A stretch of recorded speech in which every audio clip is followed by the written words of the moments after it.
Paradise on earth, that's what they call the Kashmir Valley, and Gulmarg is one of the crown jewels.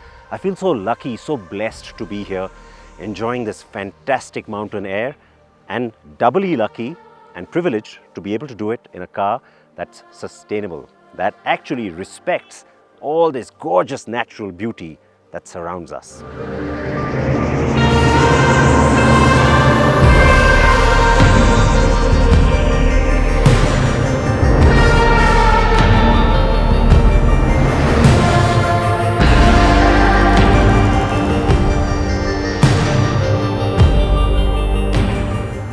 Oh yes, it's another electric from the German car maker. It is the fourth electric model in the country from Mercedes-Benz, but it's unlike the others in many ways.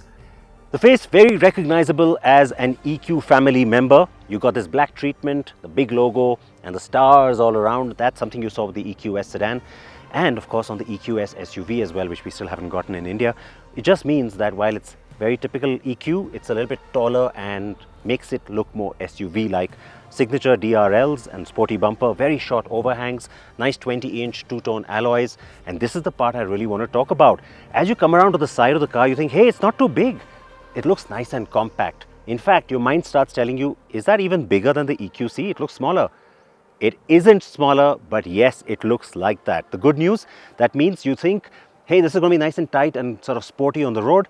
And the better news, because it is longer and it is bigger than the EQC, it's also got a much longer wheelbase, more than 3000 millimeters in fact, and that wheelbase is even longer than the one on the iX, the BMW that everybody's going to make comparisons with when it comes to the EQE.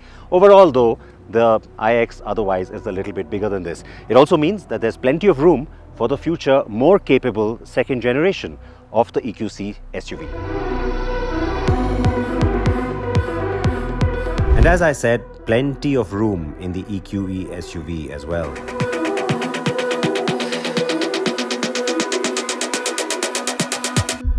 The first thing you notice is the massive 56-inch hyper screen, like on the EQS. The OLED central and passenger screens are a huge talking point, pun intended. All infotainment, connectivity and comfort features have been carried over from the EQS, like biometric facial and fingerprint authentication, ventilated seats with massage functions, the latest MBUX connected car tech and more.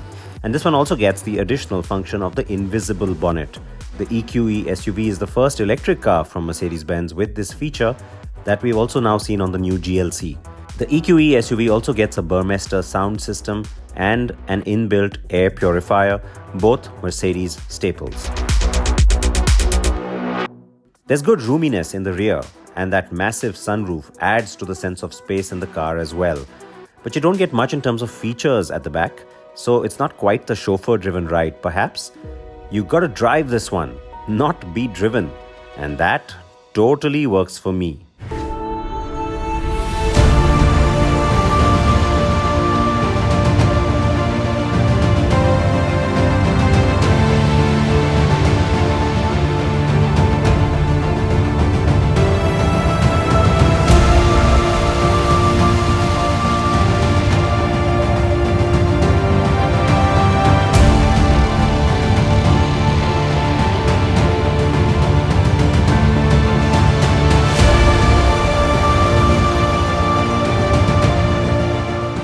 There's lots of different drive modes on the EQE, just like every other Mercedes, just like every other EQ, but it does get the off-road mode as well, which means, of course, thanks to the air suspension, you can not just manipulate the ride height of the car, but you can also change some of its settings to better suit a broken or absolutely off-road surface. And as luck would have it, I've come up to one right now.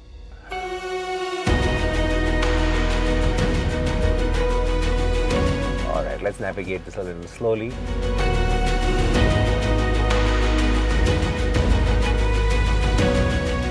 Now that I've successfully navigated that section, let me quickly go back into dynamic, which is of course the different drive mode settings, and go back to sport because I have a nice twisty mountain road that I'm driving on.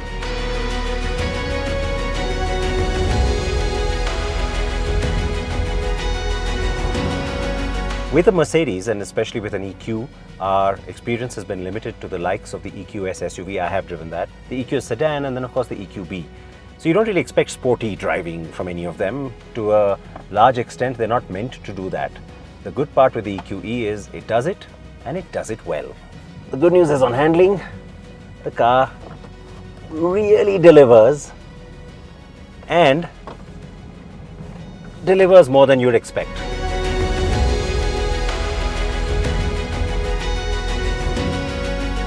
Having driven the EQS SUV and the EQE sedan, I can tell you this one is a great blend of those two, and more ideal in a sense than them also.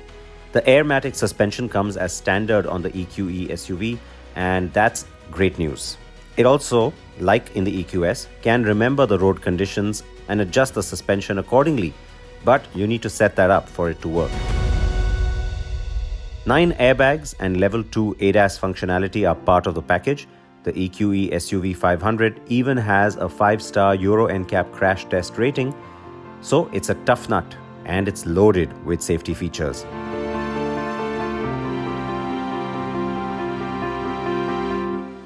This is a significant launch for the company.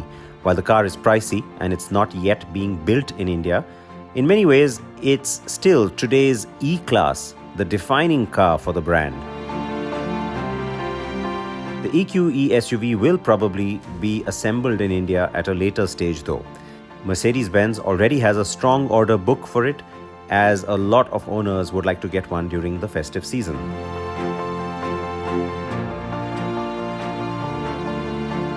Yes, even though it costs 1 crore 40 lakh rupees ex-showroom, but we do have the range-topping 500 variant with everything standard.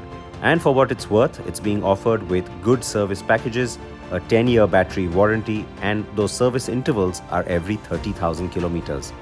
So it's a good package, balancing capability with efficiency, luxury, and comfort. And while the BMW iX may seem more formidable in performance terms, the EQE SUV notches up the classy appeal and the tech features. A great addition to the Mercedes-Benz India lineup.